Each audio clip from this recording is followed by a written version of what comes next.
Hey, this is Derek from Volition Recording Studios. I hope you're doing well. Today I'll be talking about one of the most useful mixing tools that you need to incorporate into your mixes. And what I'm talking about is using mono when you're mixing. So that's where mono comes into play, is that it just helps with translation. So when it goes to a song being played on let's just say the supermarket, you won't be hearing just one side without the other. You can hear the whole thing. So that is the number one reason why you want to use mono, is that you're able to ably consistently make it sound great. The second reason why you want to use mono is for phasing issues. What phasing is that it takes the recorded signal in and it reverses it. And what that ends up doing is it cancels out the supposed properties that you want for it. And that's the danger of, if you just use stereo, that you'll easily miss phasing issues. And it can really change the feel of the song.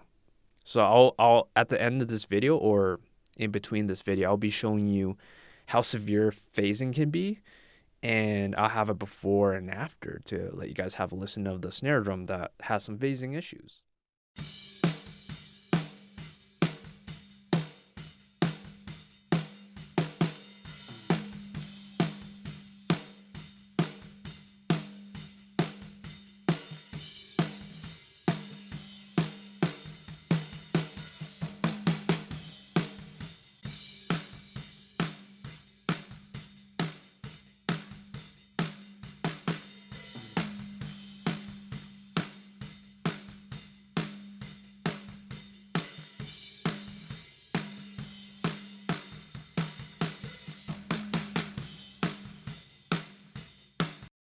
So we're gonna continue into the final part about why you want to use a mono when you're mixing, is that essentially you can make better EQ decisions. So if you're the problem with mixing in stereo, it always sounds great.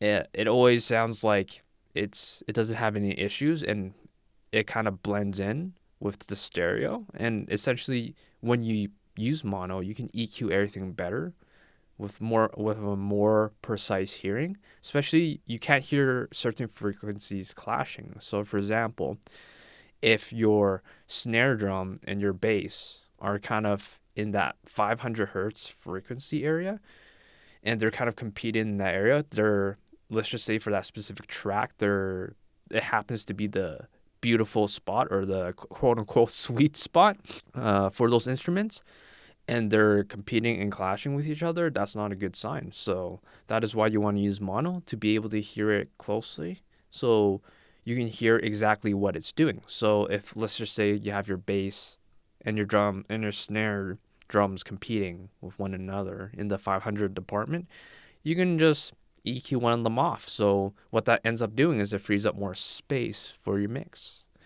So that is why you want to use mono when you're essentially mixing. I'm going to have a before and after for you guys to have a listen to, of why it's important to have using mono to mix your songs, as well as stereo to mono. So I'll let you guys have a listen to that right now.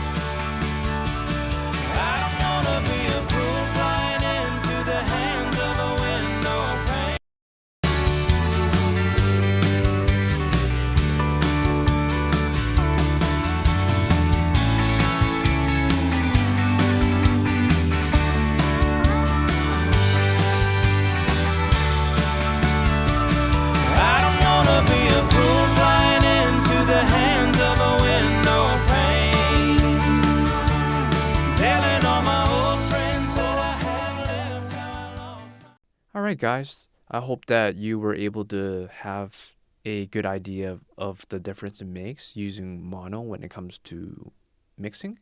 It's just very simple of getting used to heading over to your master track, putting in, maybe it be called something else. In this case, for Cubase, it'll be stereo enhancer, all you need to do is simply head over there and hit mono.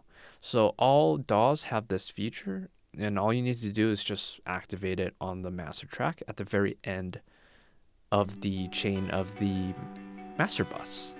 All right. Thank you very much for watching this video. I hope you guys enjoyed what you saw today. If you do, please consider to subscribe to the channel for more audio and music related content. Be seeing you guys next time.